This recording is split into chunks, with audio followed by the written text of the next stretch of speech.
Michael Vick's second rushing touchdown of the night from 6 yards. Andre Johnson wins one-on-one matchups every line. Adrian Peterson.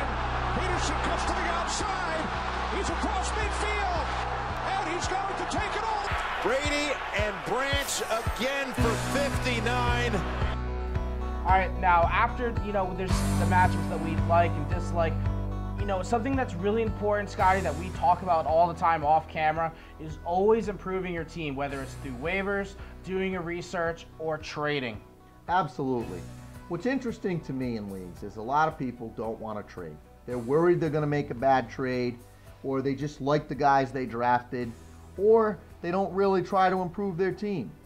If you are playing fantasy football, it means you want to act like a general manager of your team. How many times have you seen your team in real life not make a trade that could have helped them? Mm-hmm. It's annoying as a fan. If you want your team to do well, you have to be willing to at least entertain trade offers. So there's some guys that we think it's a good time to buy them because you can get them at less than their value. And there are some guys we think it's a good time to sell them because you can get more than their value. It doesn't mean if we say buy a guy that you should be giving the world for him. It means you should probably be able to get him significantly cheaper than he's worth.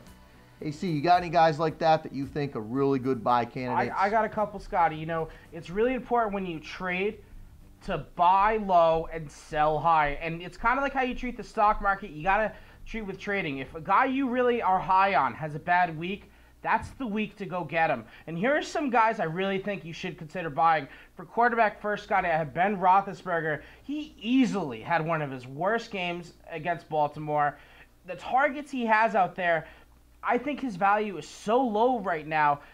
He's definitely someone you got to go out there and try to get. I don't think you'd have to give up that much. I mean, I think you can include Eli Manning and maybe a second receiver, and you could get Ben Roethlisberger. Absolutely. There are certain people right now, they have Ben Roethlisberger and they love him. Maybe they're an iron worker in Pittsburgh. You're not getting them from him.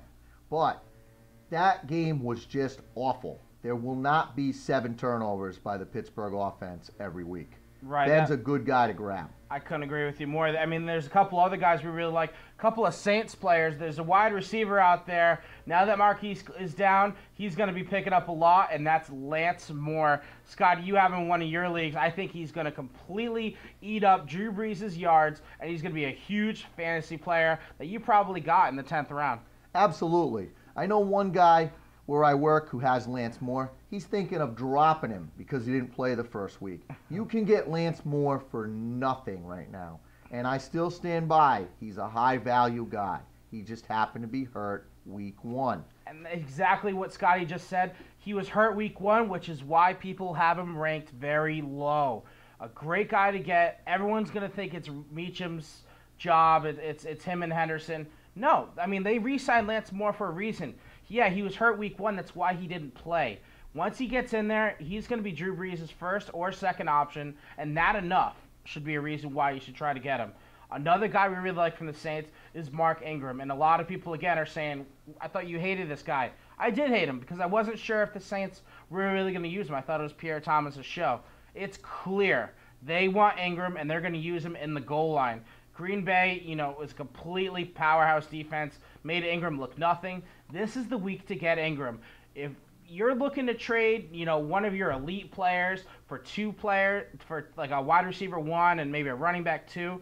For running back 2, look for teams that have Ingram. Just slide Ingram in with that trade. I think a lot of people will just overlook Ingram's value, like what he could potentially be, and just kind of maybe accept a few trades where in reality they probably shouldn't, Scotty.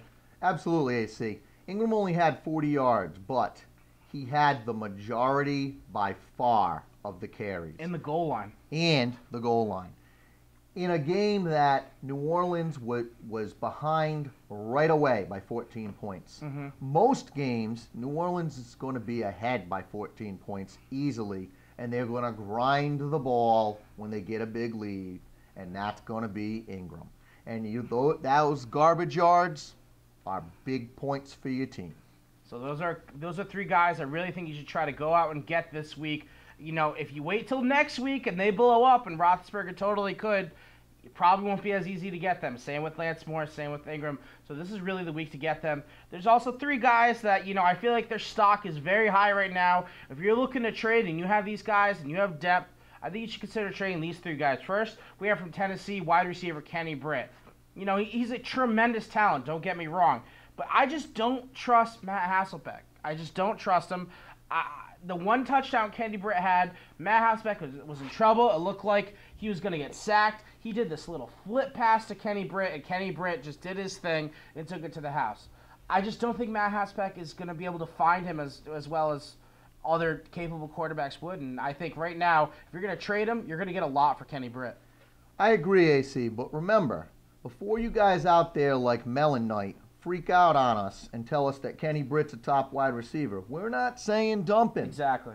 We're saying, like, if you have a chance to include Kenny Britt in a package and you have a depth at wide receiver and you're getting like Frank Gore in that package who had a poor first week, you need to pull the trigger on that, because Kenny Britt is not going to have many weeks like he did. Yeah, I don't think he'll be duplicating week 1 too often. So he's definitely a guy we really would look to trade if we had them. Another guy who we really had high on that had just a really freak week 1 was Cedric Benson. I mean, his garbage time touchdown came at the very end of the game where they were running the ball, and he scored. I think a lot of people are really overvaluing Cedric Benson.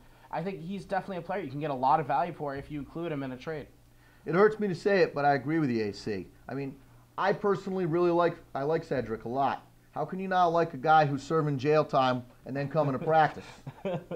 But Cedric, although he is an every down running back and he does have value, his value will never be higher than it is right now. And it could be. I just really don't see Cincy running the ball that well every single time. If you don't trade him and you keep him, you're not in a bad spot. That's for sure. But if you could potentially upgrade to a McCoy right here. If they want Cedric Benson and say Kenny Britt, I would give Kenny Britt and Benson for McCoy. I think that'd be a very good trade. Immediately. Absolutely. I think that'd be a fantastic trade. If you could upgrade to an elite running back, I think, Cedric Benson could be one of the guys you might want to trade away to upgrade. And finally, last but not least, my enemy, James Starks from Green Bay. Look, yeah, he had a good week, and a lot of people clearly had him above Ryan Grant. But Green Bay is a pass first, pass second, and probably pass third option team. They just don't run. And when they run in the goal line, they have 3 options. They have Aaron Rodgers, they have Starks, and they have John Kuhn. It's not a position you want to be in. If James Starks is your second running back, not the situation you want to be in right there. I think now is the time to upgrade. He had a good week 1. You might want to wait 1 more week, see if he could potentially sneak in another touchdown, and then trade James Starks. His value isn't going to get much higher than it is now. I agree with you, AC. Starks is an interesting guy, too, because there's a lot of people that like Green Bay. So you can get value for him. A lot of people, they'll say to you, my favorite team is the Dallas Cowboys, but I also like Green Bay. Right. My favorite team is the New England Patriots, but I also like Green Bay. So that alone, you can get more than Starks is worth. Starks, if he's on your bench and he's your bye-week replacement running back, that's great. Yeah, I have a league like that. pretty good option. Yeah. And I'm not looking to drop him. But if somebody will give me a guy that I can use every week for him, I'm all over it. Absolutely. Absolutely. The art of trading, buy low, sell high. That's what we're preaching here in this show. Folks, if you have any questions about a trade, something you got offered, something you're considering to offer, please email us at fantasygridiron@hotmail.com.